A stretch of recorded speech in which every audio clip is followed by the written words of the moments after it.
নমস্কার। আজকে আমরা বানাবো ফুলকো লুচি। তার জন্য নিয়ে নিব একটি পাত্র। এখন এই পাত্রে নিয়ে নিলাম কিছু পরিমাণ আটা। তার মধ্যে দিয়ে দিব লবণ। লবণ পরিমাণ মতো আপনারা বুঝে দিবেন। লুচি নরম হওয়ার জন্য তার মধ্যে আমরা মিশিয়ে দেব তেল।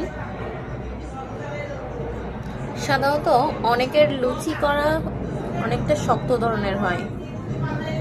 এভাবে বানিয়ে দেখবেন লুচি একদম নরম তুলতুলে হয়েছে। অনেকক্ষণ যাবত এটি নরম থাকবে। আটার সাথে তেল আর লবণ ভালোভাবে মিশিয়ে নিন। ভালোভাবে মিশিয়ে দলা পাকিয়ে দেখবেন।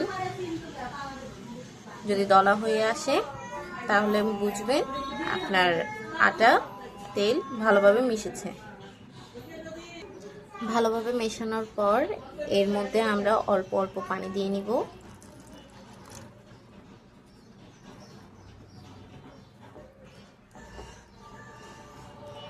প্রথমে শুরুতেই বেশি পানি দিবেন না, ডো একদম নরম হয়ে যাবে না হয়।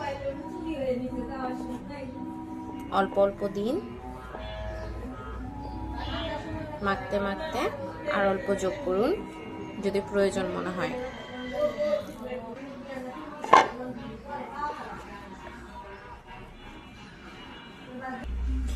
ভালোভাবে মেখে নেবেন।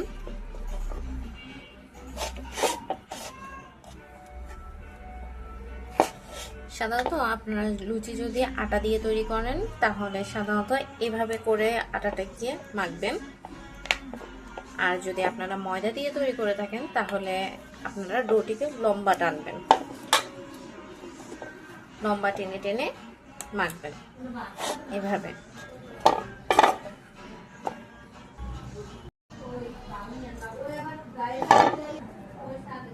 আমার ডোটি তৈরি। এখন এটি প্রায় 2-2.5 ঘন্টার জন্য আমরা ঢেকে রেস্টে রেখে দিব। অল্প পরিমাণ তেল দিয়ে আমরা লুচিগুলো বেলে নেব।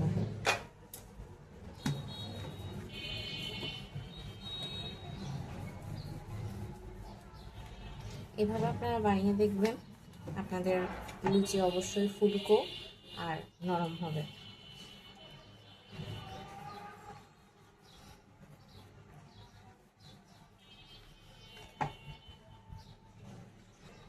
ঠিক এইভাবে আমরা বাকি লুচিগুলো বেলে নেব।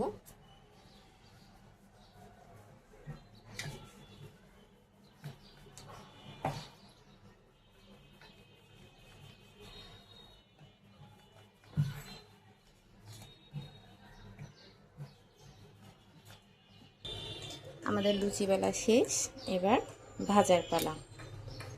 চুলাতে একটি কড়াই বসাবো, আঁচ মিডিয়াম আঁচে রাখবো। এখন বেশি পরিমাণে তেল দিয়ে তেলটি গরম হতে দেব। গরম হয়ে আসলে আমরা একটি করে লুচিগুলো ভেজে নেব।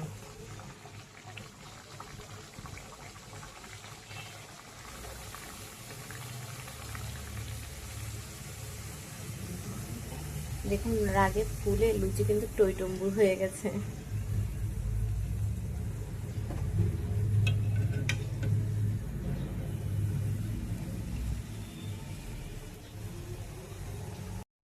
তৈরি হয়ে গেল আমাদের ফুলকো লুচি।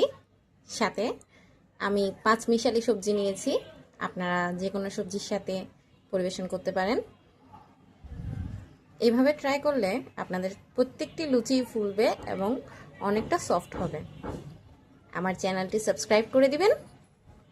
ধন্যবাদ।